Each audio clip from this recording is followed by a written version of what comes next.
Cleo. Hey, this is Cleo with CleoYogaFinance.com, and we are here for another episode of Financially Free with Cleo, a show where we shift mindsets with real and raw money conversations with everyday people, empowering you to take action, appreciate the journey, and live the lifestyle you desire financially, mentally, and physically. Although year 2020 has been quite intense for some of us, we are not allowing it to hold us back. And we're going to make sure that we are pushing forward towards greatness and we continue to do the work to reach our financial goals. And today we have a very special guest today, Eric Cloy. He is a Memphis native that currently lives in Nashville, Tennessee, which is my hometown, by the way. And I am so excited for you to be here. And I'm very, very appreciative of your time today. And he owns a Black empowerment apparel company, Conrad's Apparel. And the company's mission is to inform the misinformed of the beauty of being Black. And we're going to talk about money, entrepreneurship, and why we need to embrace and support our Blackness. Welcome to the show, Eric. How are you doing today? I'm all right. About yourself? I am doing really good. Now, for those of you who are watching on video, I am wearing a green hoodie from Conrad's Apparel. And I chose to wear this hoodie today because, of course, we're going to be talking about money and, money is green. And the other reason is because of the message on the shirt. It's protecting my peace. And the reason why I chose this because protecting my peace is a very important goal of mine. And I strive to do it all the time. And I realize when I am protecting my peace, I'm more focused, productive, and I'm definitely allowing not the toxic and negative emotions and vibes to get away so I can actually do what I want to do in life. So I'm just going to go ahead and jump on in here. So Eric, if you could just tell us about your childhood, how you grew up, and when and how you first learned about money. So I grew up in a single parent household, just me and my mom. So as far as finances, she never really discussed finances with me. I used to see her, struggling with certain things, but didn't kind of understand what was going on at the time. But the older I got, I started looking back on things and just saw how she struggled with paying certain stuff or defaulted with certain stuff. So looking back on it, I wish she would have had those conversations with me so I could avoid making those same mistakes. But, we never had that type of conversations about money. Mm-hmm. Yeah, that's really, really important to acknowledge. I too grew in a single parenthood household as well. And as we get older, we do start to kind of reflect on how we grew up and things that our parents taught us or didn't teach us to prepare us for, our adulthood. Yeah. Do you ever have any conversations with your mother as an adult about money and the past and present?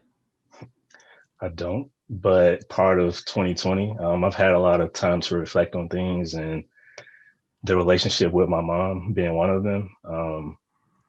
So we have a few more hurdles to get over before we talk about finances, but that's part of that message that you have on your hoodie about protecting your peace. Just dealing with her and others in general. I just have to make sure I'm protecting my peace as I go forward.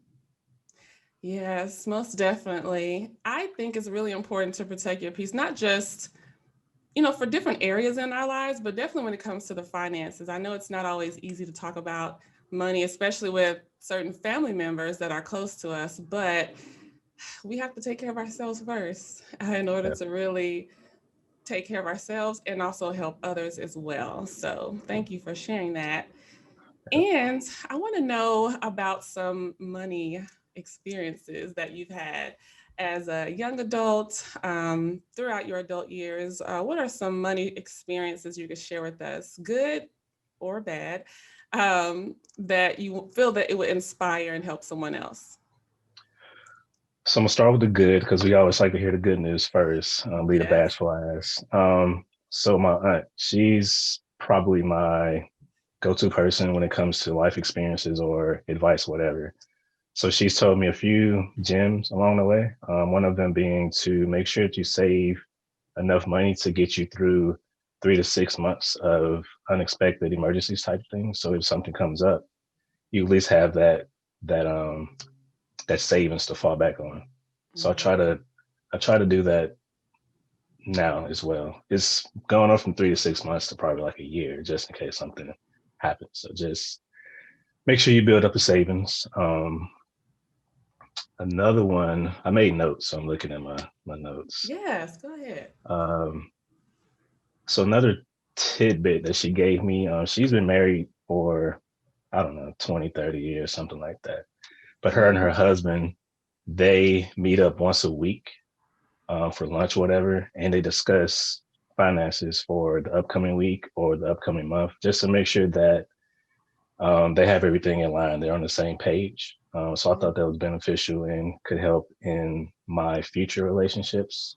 So I thought that was pretty neat that they do that.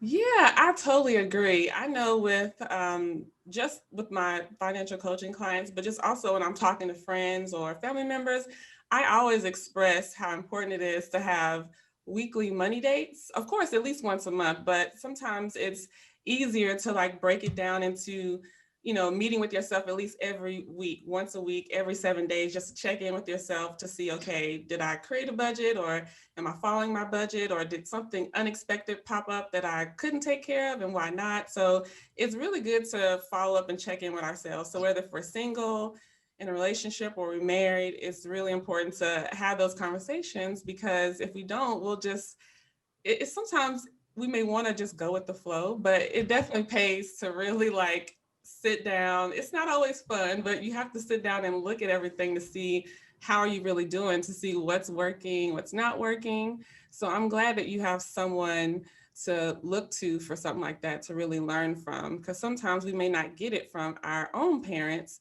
but to have other people in our lives, whether if it's friends or family members or someone that we met along the way, to kind of give us insight on how we should operate with our finances as when we're single and when we get into relationships, because that's a whole nother experience when when it's just you versus, dealing with it when you're sharing expenses and finances with someone.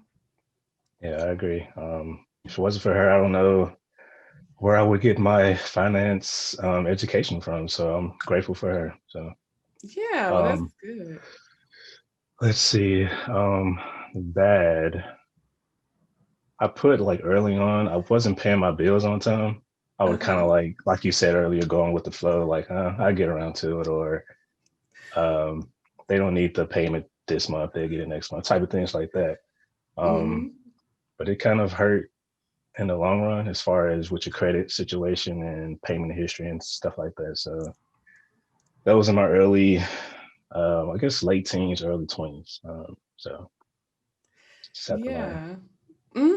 Thanks for sharing that too, because I too felt the same way in my early 20s, where, you're starting to get the feel of how it is to really live on your own and pay bills and things like that. And you don't take it as seriously at first, especially if you weren't talked to about money as a kid, about how it's important to manage your money properly so it can work for you and you can reach the goals that you want to reach. But I know for me, I was very trifling with my money early on, Yeah. and I was in denial about it a long time. But once I started to see how I really wanted to live my life, I was just like, Cleo, you need to get it together.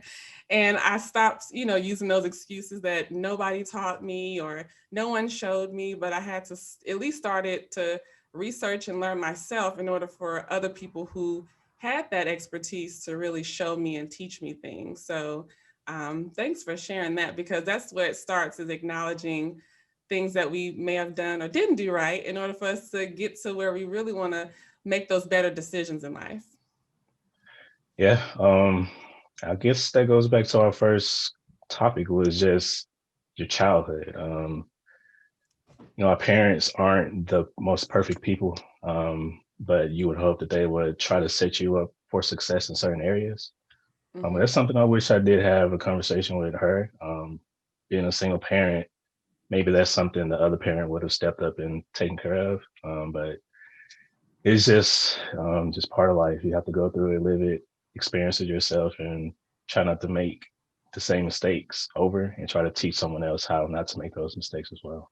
Yes, most definitely. And I agree with you. Kind of, we wish they would have had these conversations.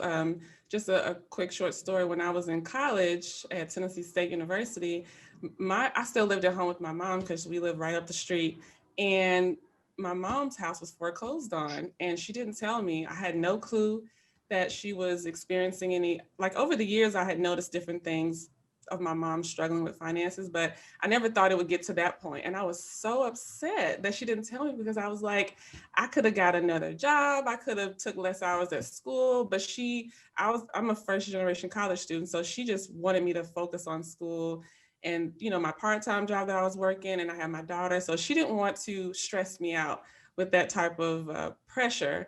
But the type of person I am, I would have done anything I could do to try to help her keep it. So it's just things like that I wish she would have told me. But as an adult, I can see why she may have been hesitant to say certain things. But I do Yeah. think it's important for us to have conversations with our kids about money, because we're going to have to learn eventually, and it's like the more and I know sometimes parents do the best jobs that they can. Sometimes they don't even know any better. But I still think that, hey, if you don't know, let's learn together. Let's figure it out. Because there were some things that I didn't know that I learned together with my daughter, or I learned and taught my daughter. So I do think it's important for us to have those money conversations as early as possible, because these kids, as kids, we learned a lot early. We was watching all kind of stuff, doing all kind of things. So when it comes to money, I don't think that should be something that we should avoid, especially if we're a little nervous about it. I think we should get uncomfortable and talk about it and have these conversations. And I think it'll lead to more positive financial experiences too. Yeah, I agree. I agree. Yeah. Yes. Okay. So we're going to go on to the next question. So I know, just like we mentioned, it's good to talk about, the good and the bad. But I want to know, what do you feel is your biggest money mistake? I know sometimes we have certain things that we reflect on in the past that we felt wasn't, a good feeling that we experienced. But what do you feel like is at the top of that list that you feel is like your biggest money mistake? I guess, I mean, we already touched on it, not paying bills. I recently Mm-hmm. bought a home probably 2 or 3 years ago, Mm-hmm. and moving from Memphis to Nashville, I had bills in Memphis that I was like, yeah, I'm moving to Nashville. I ain't got to worry about it. So it Mm-hmm. ended up biting me later on because they looked at it and was like, well, you didn't pay this. It's been, I forgot the legal term or whatever. It just mess. I just created a mess for myself trying to move forward with the Mm-hmm. home buying process. So that's one of my biggest ones that I could think of. Other than that, signing up for that free 20 CDs for a penny, back in Oh, the that's a day. throwback. Yeah, other than that, I can't think of any other money mistakes that I made that Mm-hmm. I could just, slap myself for, besides just paying bills on time. Mm-hmm.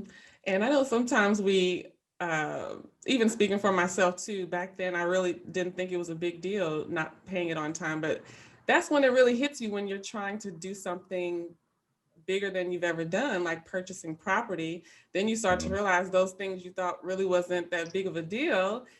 Now you realize now it's like a barrier in between what I'm trying to get to financially. So it's good to acknowledge, what happened, but quickly figure out, okay, how can I resolve this so I can really purchase this home or do whatever other financial goals I have set for myself. But there's always way. That's the good thing, is that it's never too late, and there's always a way to fix it or to make something better. But avoiding it definitely will keep you in the same position or falling backwards. So I've definitely experienced avoiding paying for things until you realize, yeah, I think I need to pay attention and give this some of my time and energy so I can get rid of it.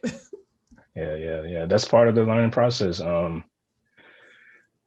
Me going through that experience will allow me to, I guess, inform my family members behind me to not make those same mistakes, or at least, try to pay their bills. If you can't, come to me, I'll try to help you out, Hmm. stuff like that. So just, just pay your bills on time, and just, that's my advice.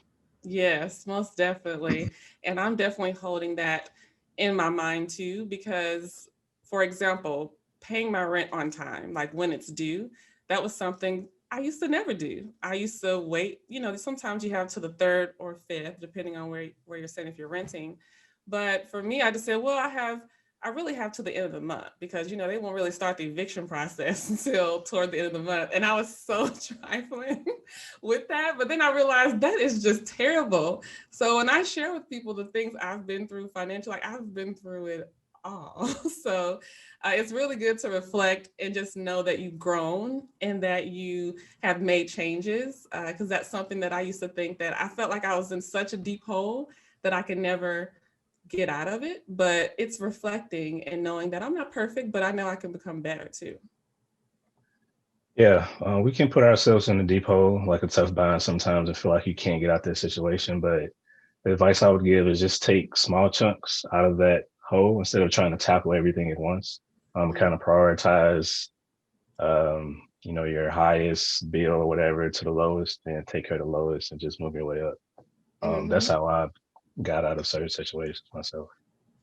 That's really important too, is taking it piece by piece, step by step. I think sometimes we can get overwhelmed thinking, oh, I have to do this whole list of things, these list of 30, 50 things. But when you start taking it down the brick by brick, piece by piece, step by step, it becomes and feels more attainable.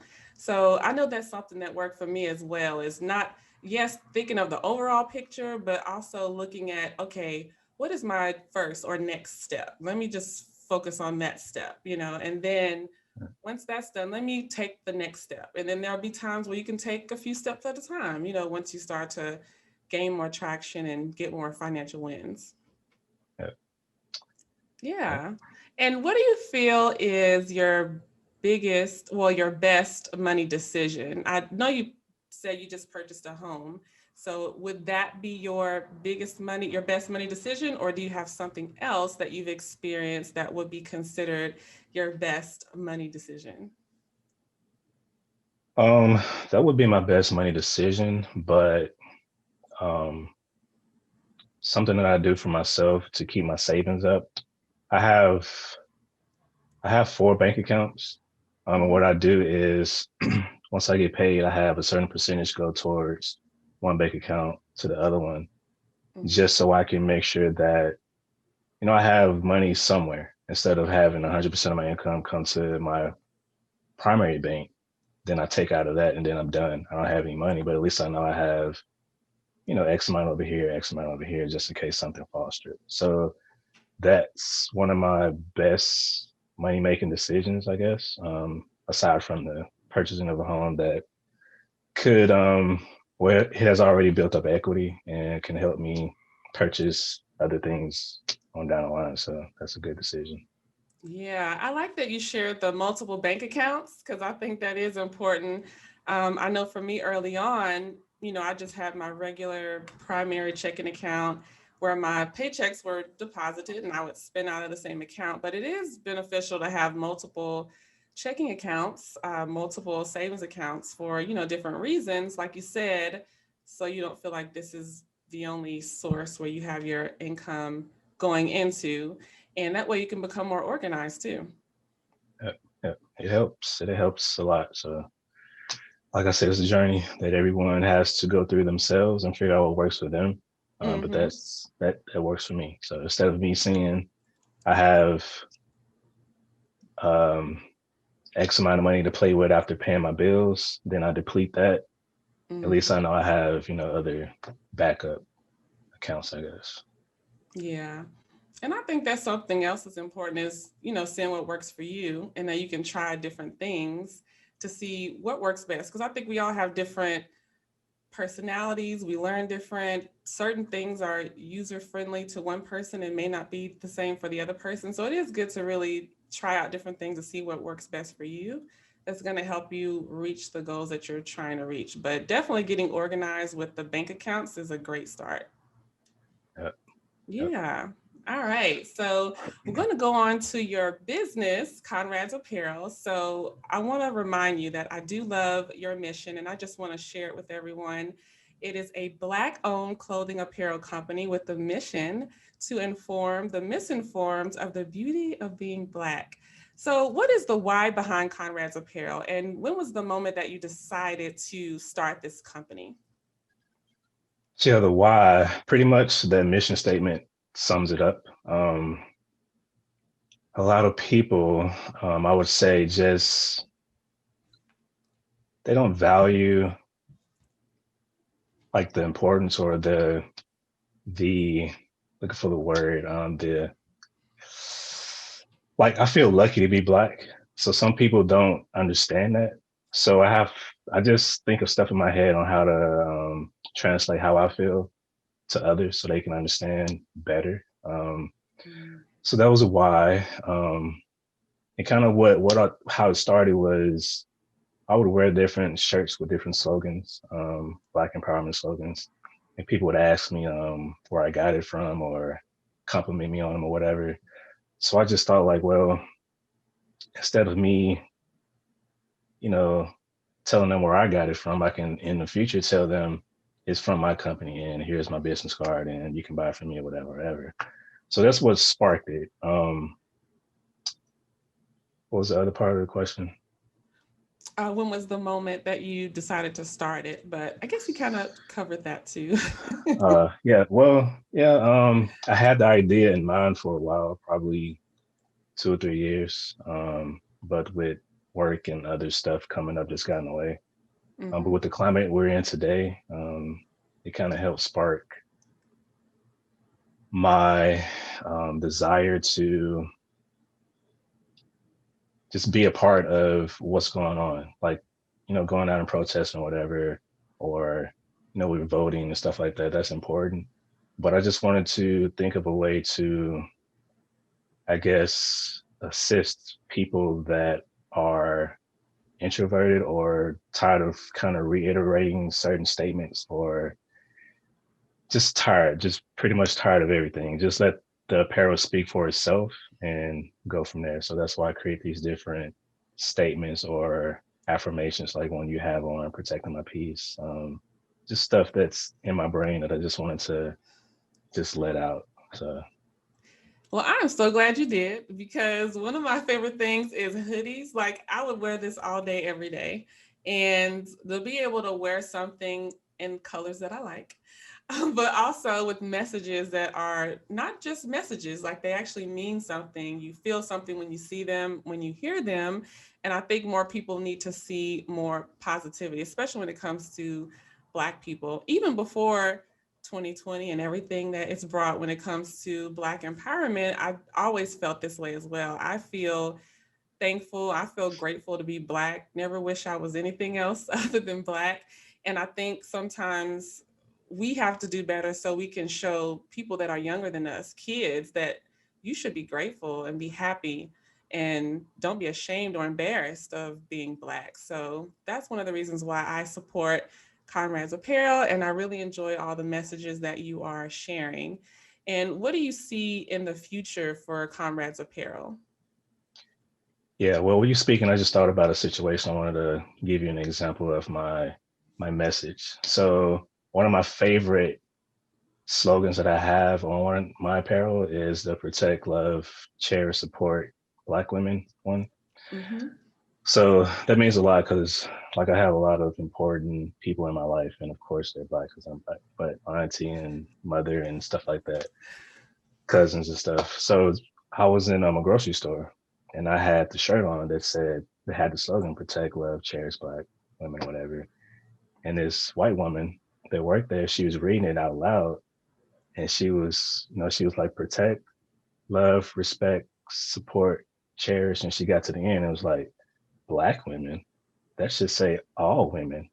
And I was like, well, it doesn't. It says Black women. But that that motivated me more to continue with creating these statements because it's just so many people that don't understand the message and they feel like it doesn't pertain to everyone. Um, so it just fueled my fire with that. So I just wanted to share that story. Thank you for sharing that. I appreciate that because it's important for people to hear it because I feel frustrated when I hear and see. experiences like that, because I know sometimes other people may wonder, well, why you all have shirts and hats and sayings about black this and black that when it should say all. And it's like, you don't get it. Yeah. It's like we can only do so much. And if they're not getting it, at some point it's just like, you know what? Now, well, actually, you know what? I think some people get it. They just want to be messy and be mean and vindictive, and it's like, this shirt clearly says black, and if you can't respect it, you can really look the other way. You don't have to keep reading, you don't have to support it. But I do appreciate the people who do see it. They support it, not just in private, but they support it in public too. And it's just examples like you just shared happens every single day. And sometimes it makes us frustrated and angry. And then sometimes you just have to shake your head and walk away, because it's like, oh, is this worth my time entertaining you today when it comes to this? So I feel like having it on shirts, we wear shirts and hoodies all the time. I feel like it's a good way to be out there and support the message without having to always speak every single time. You see it here on my shirt, wear it loud and proud. So that's why I really enjoy reading the messages, and I hope to see more of that from you as well. Yeah, I have more, but like I said, that was my goal. Instead of me um, conversing with people inside my circle, now my apparel can reach other people and have other people read certain statements and be like, yeah, that's pretty dope. Maybe I should, check myself and see if I'm s- supporting a person of color in my workplace or something like that. Just hopefully it can go that route. So that's the goal. Yes. Well, we're speaking it to existence. It already is, and it's going to continue to do so. So I'm very proud of you and excited about more to come with Conrad's Apparel. And all right, so we're going to go to the next thing is financial freedom. So I know when we talk about financial freedom, financial freedom to me could mean something different to you. And your definition of financial freedom could mean something different to the next person, because we all have different needs, different wants, different interests, different personalities. So I want to know, what does financial freedom mean to you? To me personally, it means to not have to worry about anything when it comes to finances. In the back of your mind that the stream or multiple streams of income that you set up for yourself will take care of your expenses, whatever they may be. So that's just freedom from worrying about the next bill or next vacation or expense or whatever you got to cover. So that's my definition for myself. Yeah.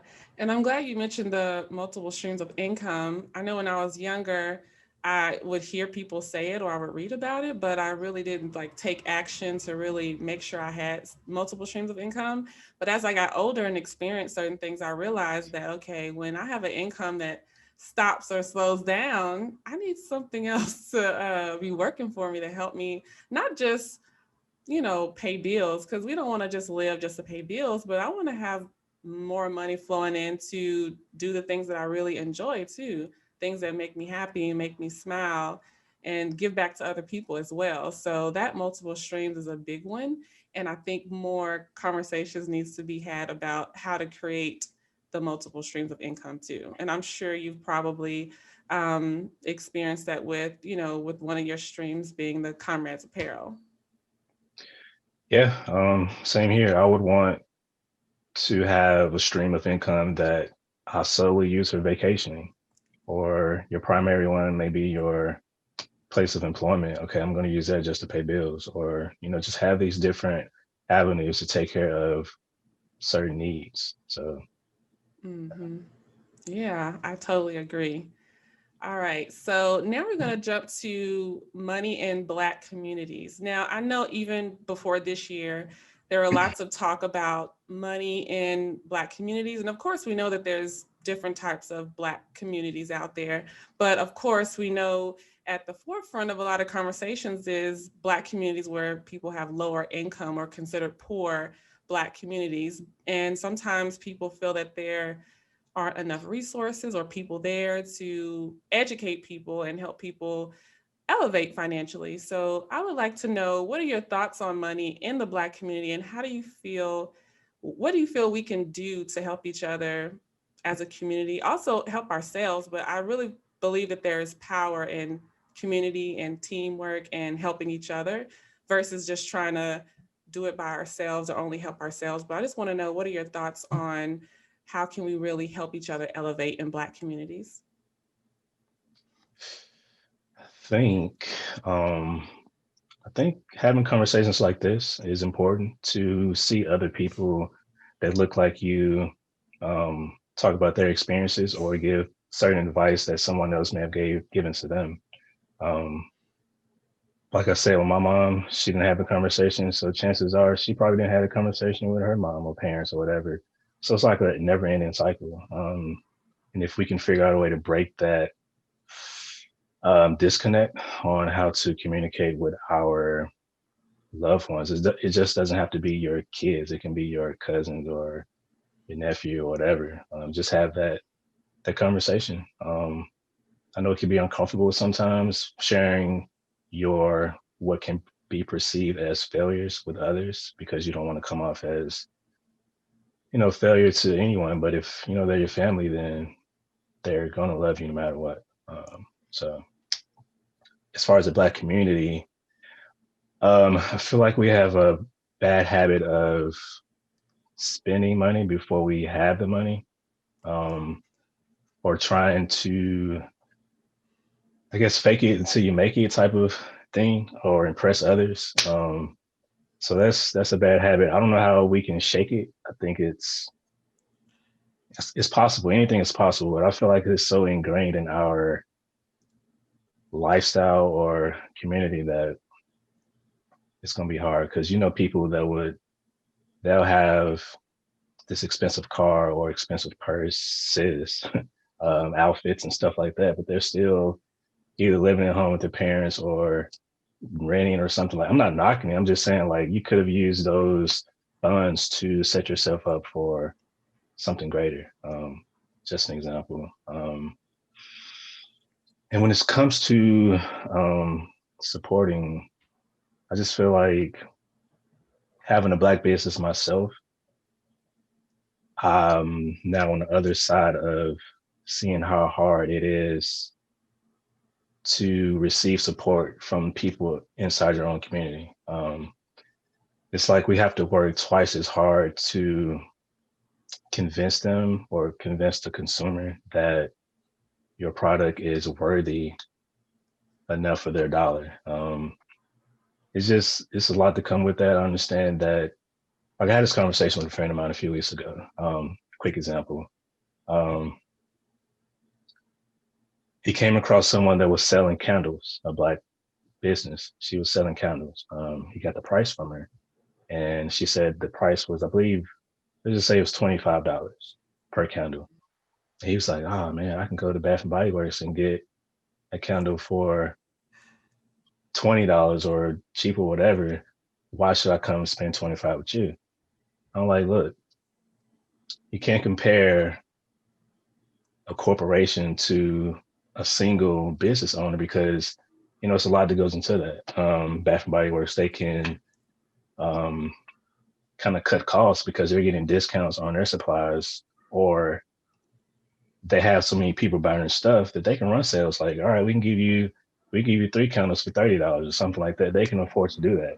But when you're dealing with a newly Black owned business or a person that's doing it by themselves, they have to pay for the supplies, the marketing, the time that they have to make each product. It's a lot that goes into that. And some people don't understand that, and they expect a discount off the top to compare to other to compare to other businesses. But I feel like if you're a business owner like that, if you lower your price by if you lower it, say if it's $25, Bath and Body Works is doing it for 20, and you lower it to 20, then you're doing yourself a disservice because you're gonna take that hit somewhere versus shipping, versus Mm-hmm. profit, versus just anywhere. And why should I, as a business owner, take a hit when I'm trying to be just as good as what I'm doing, just as the next person. So it's just a lot to me that Mm-hmm. goes into the Black community, and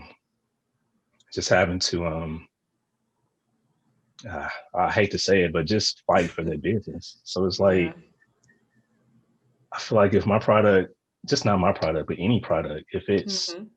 if it's comparable to the next as far as quality and all that stuff, then we shouldn't have a conversation on why my price is what it is.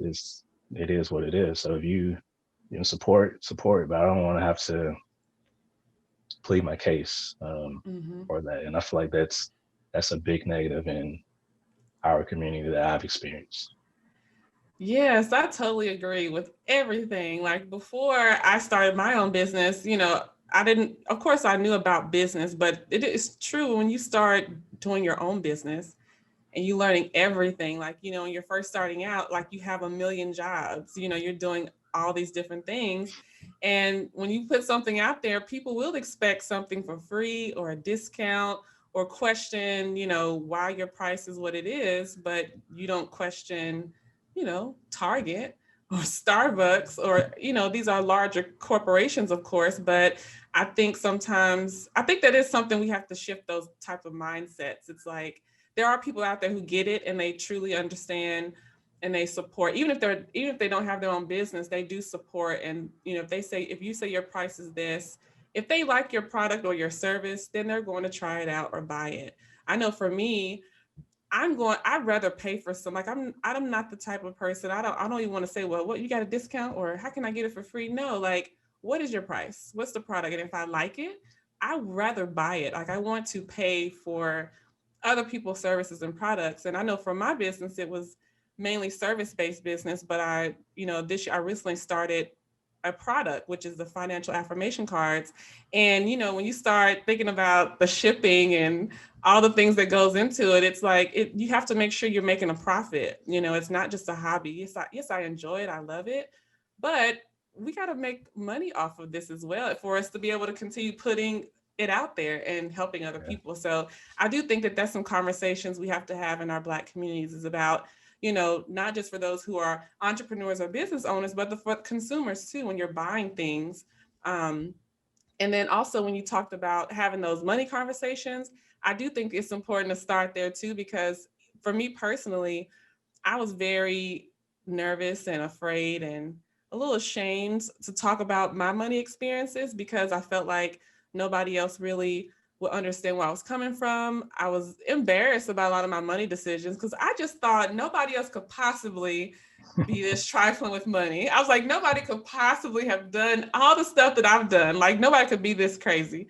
But then I had to realize, but what helps me was hearing other people's stories. So I would meet people and they would share their testimonies and talk about things that they've been through. And I'm just like, so it's not just me experiencing things that would be considered negative financial situations. Like now that I'm older, I realize, yeah, they could be considered failures or something negative, but I knew it was something that helped me grow and learn.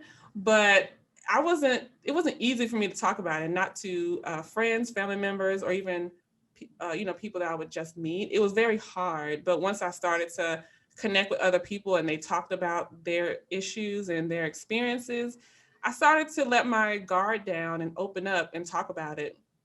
And then when I would start posting things about it on social media, and people would like text me if they had my number, or they would DM me or send me a message and like, Cleo, I'm so glad you posted about that. I'm just like, so somebody read it and it helped them. So I was like, okay, now I see where, now I'm not saying that we should tell the whole world all of our business, but I think that there are some stories that we should share so people know that they aren't alone, that they are not the only ones that have experienced something that they wouldn't feel is great, but we don't have to stay there. We can grow and elevate and become better. And like you said, a lot of things are ingrained in the Black community, especially when you mention about, the clothes and the purses, and especially with social media, when we're scrolling on there, people, sometimes we can compare ourselves to other people and we can feel like we got to spend money to look a certain way. And, we see all these people traveling to these different countries. Now I'm going to pay and go travel here when sometimes you don't even have the money to really travel, but you want to look like, oh, you're traveling the world too. And this is just based on conversations that I've had with people in my life too. And I think when you start to really focus in on who you really are and where you really want to go and how you really want to live your life, you can get to a point where you can do the things you really want to do and not, be struggling behind the scenes. Yeah. Take it back to one of your statements about you opening up to other people and them coming out to you saying that they were glad that you shared that.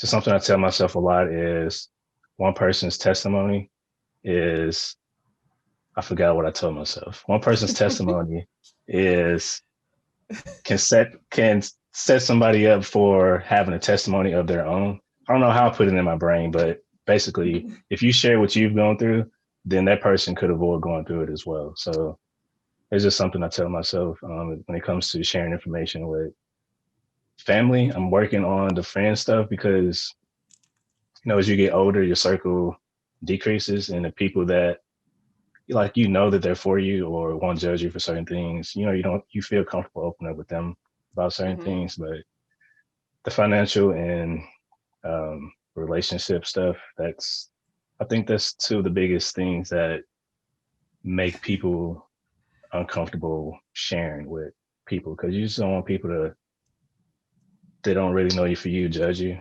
Mm-hmm. But like I said, I think it's important to have conversations like this to, um, like I said, have people that look like you that may have been through certain things talk about it, and then you can become more open or comfortable with sharing your experiences with someone else.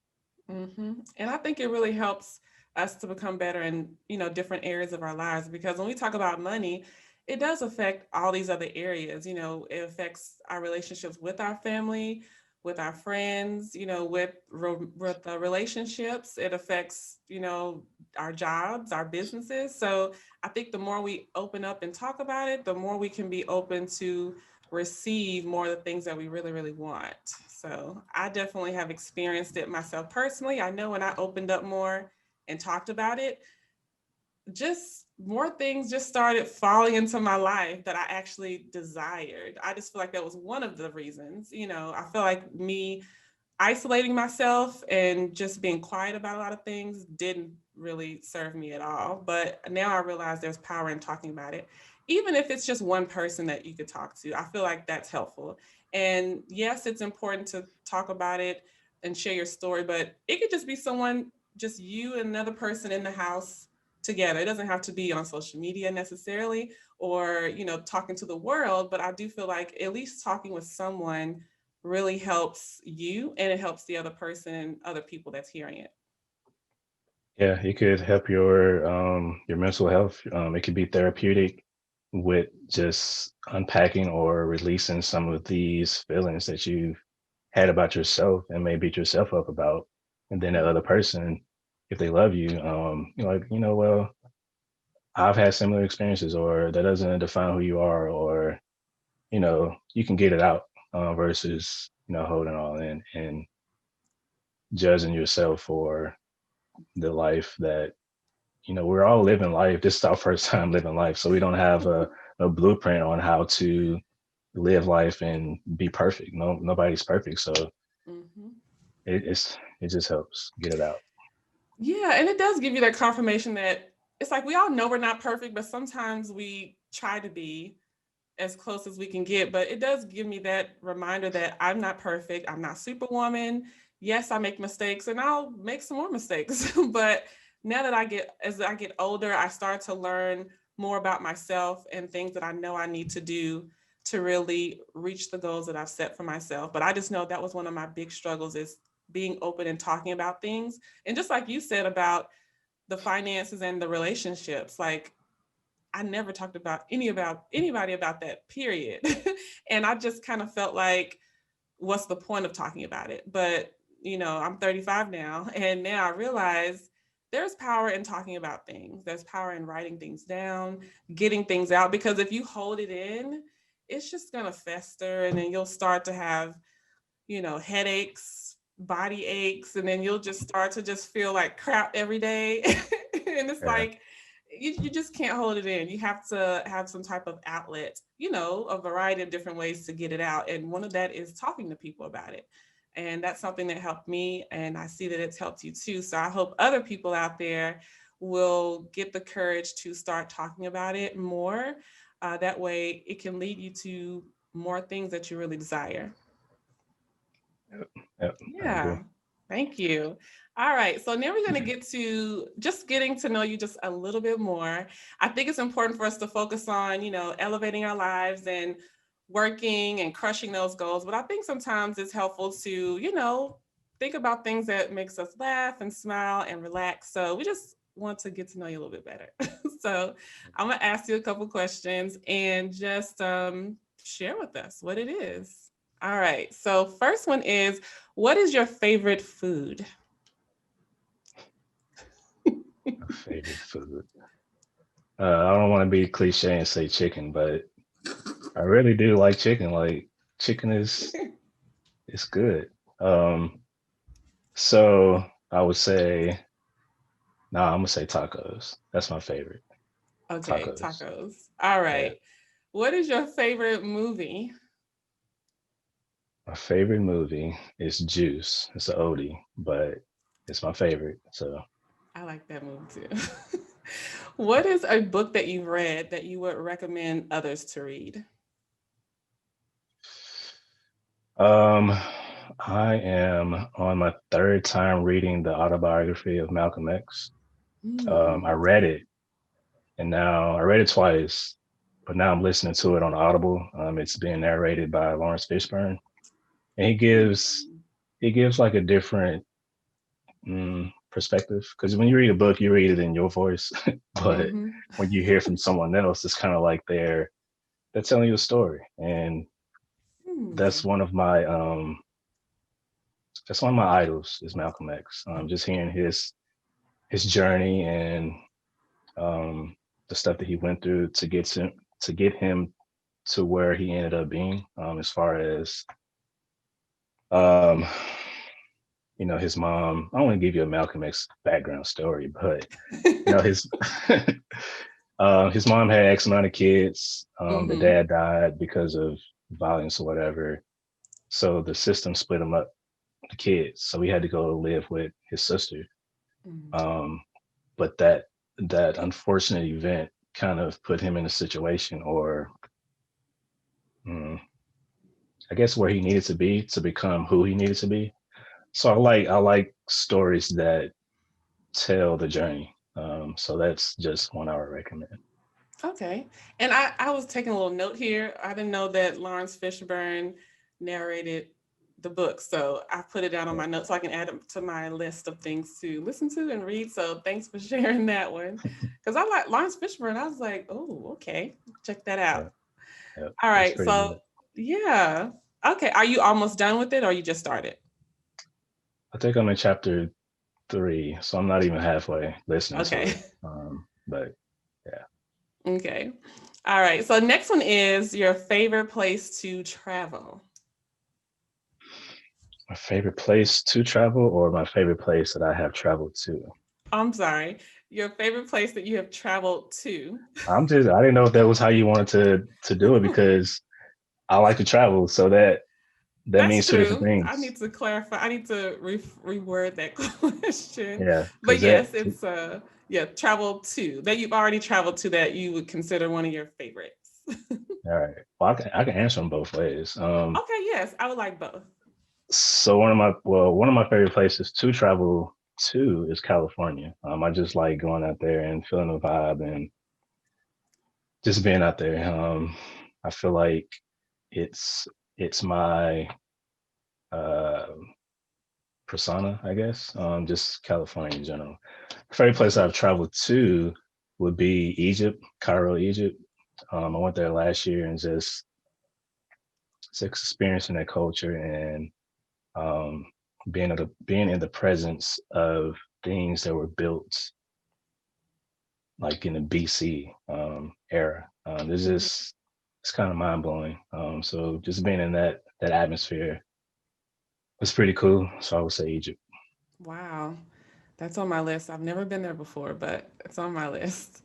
Uh, All right. So the next thing is what is a favorite thing you like to do that doesn't involve making money?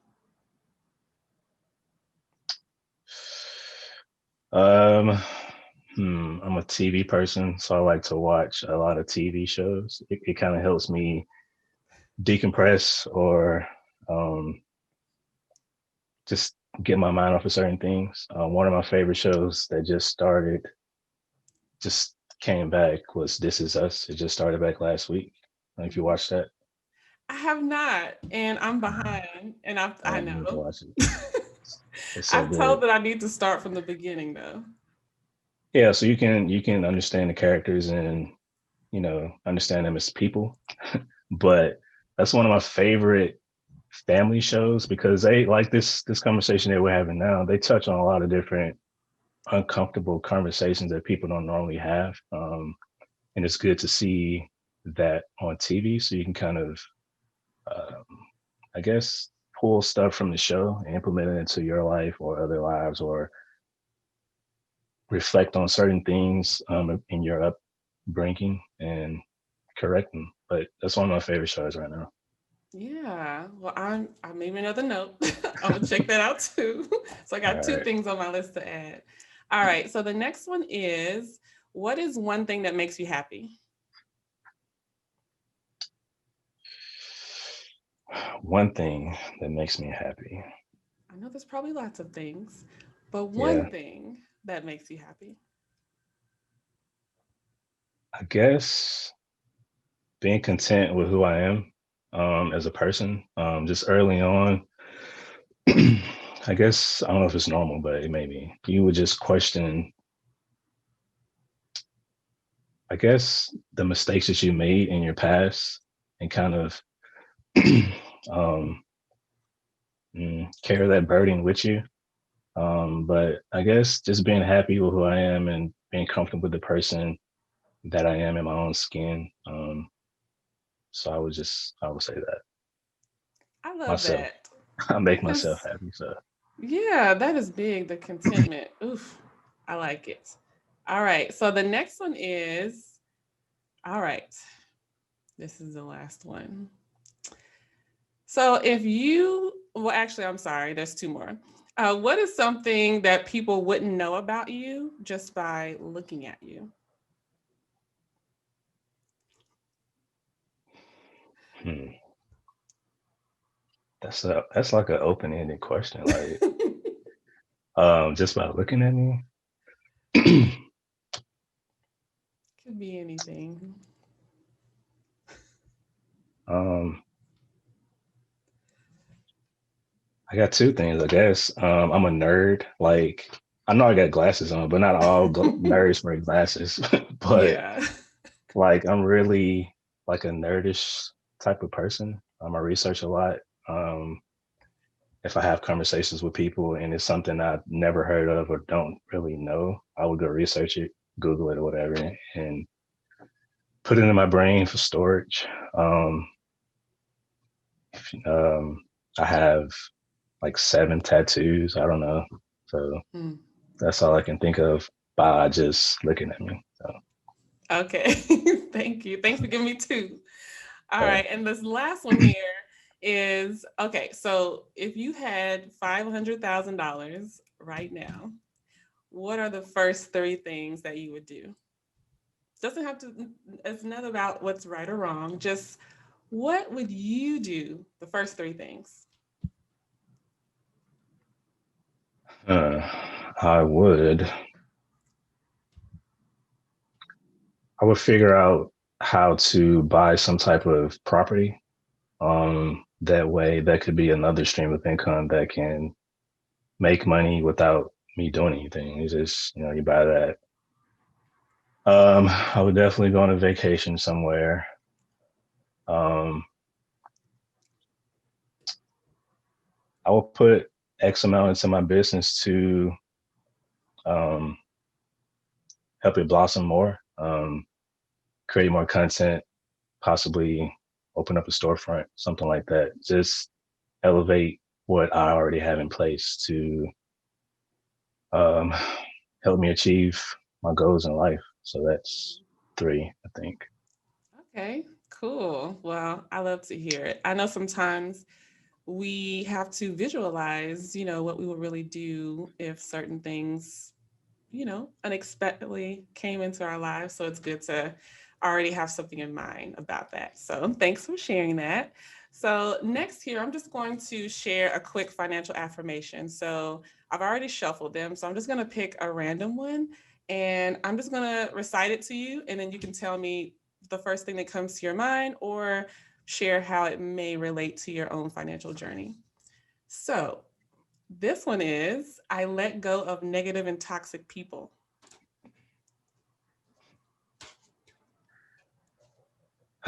So 2020, being in isolation myself, you just have time to reflect on certain things. And that includes people and how those people could be possibly hindering you from um, elevation. So you sometimes have to let go of objects that could be intoxicating, that could be habits, alcohol, drugs, or McDonald's or whatever, just those type of negative things. But it can also include people.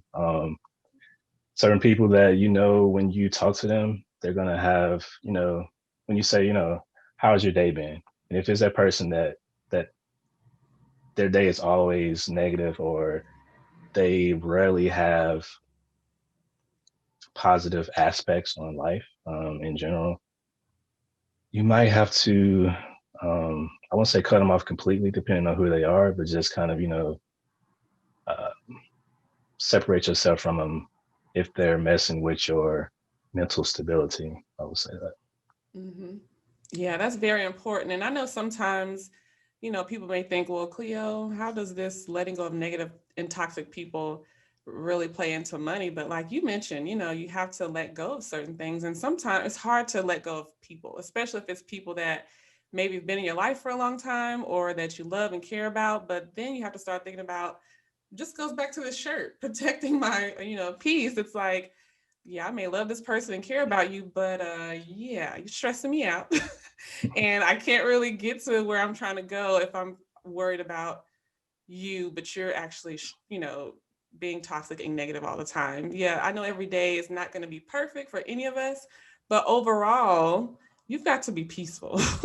You've got to have, that has to be like a goal of yours. And that's one of the reasons why I include that in financial affirmations, because you have to be mindful of the people you talk to every day, you're texting every day, who are you, watching on social media or engaging with on social media. So it's like you have to think about, what are you really listening to and watching, and is it really holding you back or helping you? So thank you for sharing your thoughts on that card. And we have one final question here. All right, so I know sometimes we are asked, what advice we would give our younger selves, but I really want to know, what advice would you give yourself right in this moment? And this could be anything related to your financial well-being. So what would you tell yourself right now?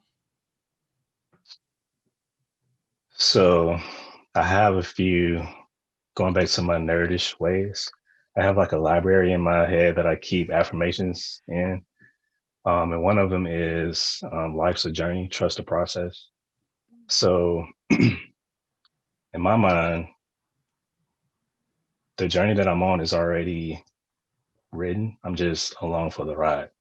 So that just helps me with um I guess accepting the things that may come up or will come up in the future.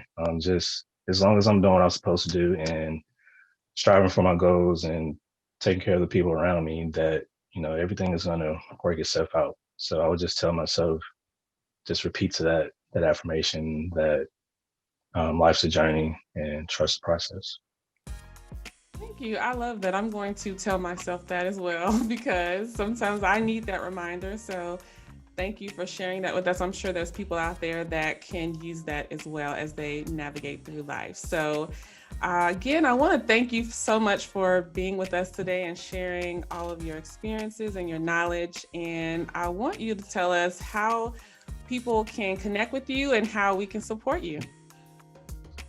So yeah, I have an Instagram page, Conrad's Apparel, or you can go to my website. It's www.conrads, that's with a C, CONRADS, apparel.com to purchase or support, share the site, do whatever you please with it. So that's how you can connect with me. Thank you so much. So again, you guys, check out Eric and his amazing line of Black empowerment shirts and hoodies at Conrad's Apparel on Instagram and Facebook and online at comradesapparel.com. And all the details will be in the show notes. And this is the end of the show. But before I go, I want you to remember, don't wonder what if, take a risk. Have an amazing day. You